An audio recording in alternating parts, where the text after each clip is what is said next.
بسم اللہ الرحمن الرحیم۔ السلام علیکم ڈیئر اسٹوڈنٹس، ہم لوگ 9th اسلامیات کر رہے ہیں جس کا ہم لوگوں نے باب نمبر 2 شروع کیا ہوا ہے۔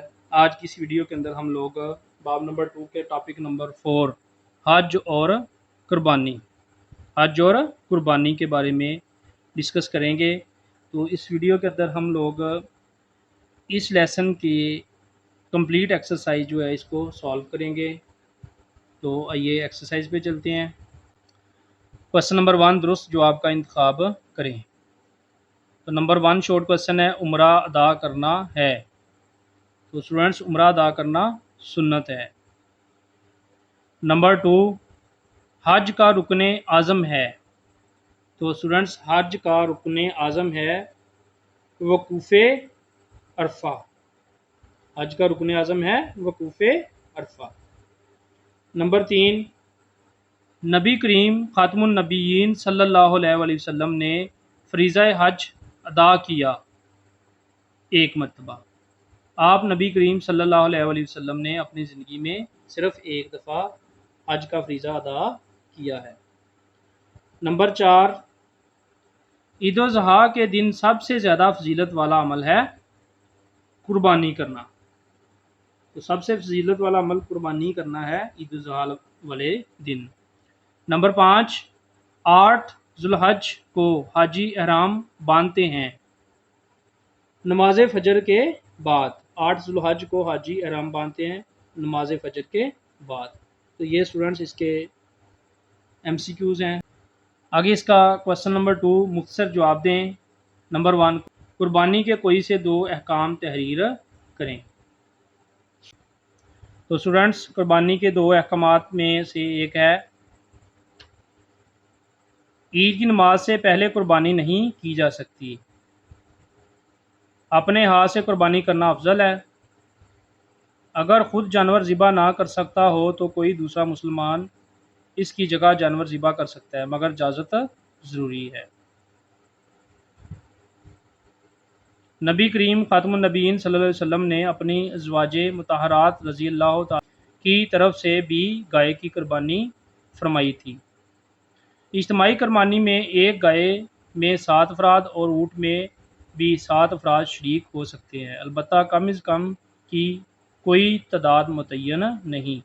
2 یا 3 لوگ بھی برابر گوشت تقسیم کر کے قربانی کر سکتے ہیں۔ تو یہاں سے لے کے یہاں تک آپ لوگوں نے یہ کوسچن کرنا ہے۔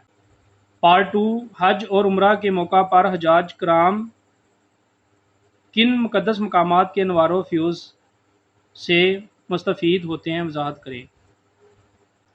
تو اسٹوڈنٹس یہاں پہ یہ اس کا آنسر یہاں سے تھوڑا لمبا اس کا آنسر ہے۔ فجر کی نماز کے بعد مکہ مکرمہ سے منا کے لیے روانہ ہو جاتے ہیں۔ ظہر، عصر، مغرب، عشاء اور فجر کی نماز منا میں پڑھتے ہیں۔ 9 ذو الحج کو نماز فجر کے بعد منا سے عرفات کے لیے روانہ ہوتے ہیں۔ مغرب تک عرفات میں قیام کرتے ہیں اور دعا مانگتے ہیں۔ غروب آفتاب کے بعد میدان عرفات سے مزدلفہ کے لیے روانہ ہوتے ہیں۔ پیدل جانا مستحب ہے۔ مزدلفہ میں مغرب اور عشاء کی نمازیں اکٹھی پڑھی جاتی ہے۔ رات مزدلفہ میں گزارے، رمی کے لیے کنکریاں چنیں اور صبح کی نماز ادا کرنے کے بعد مینا کی طرف روانہ ہوں۔ جب خوب روشنی پھیل جائے تو جمرہ عقبہ کو رمی کرے اور رمی کے بعد قربانی کرے۔ پھر سر کے بال منڈوا لے یا کٹوا لے۔ سر منڈوانے کے بعد وہ احرام کی پابندی سے آزاد ہو گیا۔ پھر قربانی کے دنوں میں سے کسی ایک دن مکہ مکرمہ جا کر طواف زیارت کر لے۔ وقوف عرفات اور طواف زیارت کرنے کے بعد حج کے فرائض ادا ہو گئے۔ وقوف عرفہ حج کا رکن اعظم ہے۔ وقوف مزدلفہ حج کی سعی اور رمی جمرات جیسے مناسک کی ادائیگی واجب ہے۔ آخر میں الوداعی طواف کرے۔ شیڈول کے مطابق مدینہ منورہ حاضر ہو اور وہاں 8 یا 9 دن کے قیام میں کوشش کرے کہ مسجد نبوی خاتم النبیین صلی اللہ علیہ وسلم میں متواتر 40 نمازیں پڑھے۔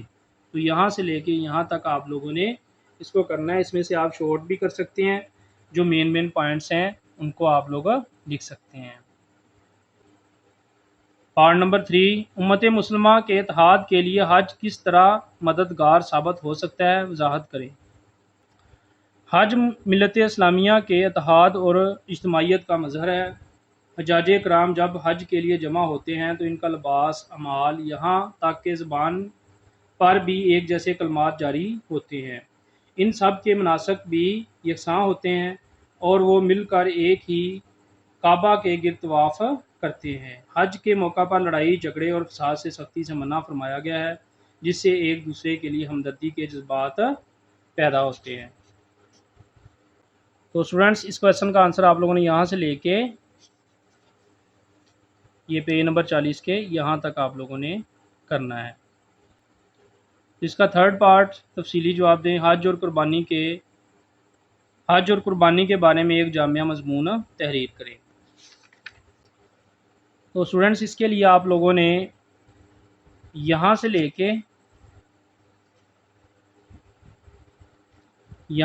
کے یہ سارا کمپلیٹ کرنا یاد. اس کے بعد ادھر سے پیج نمبر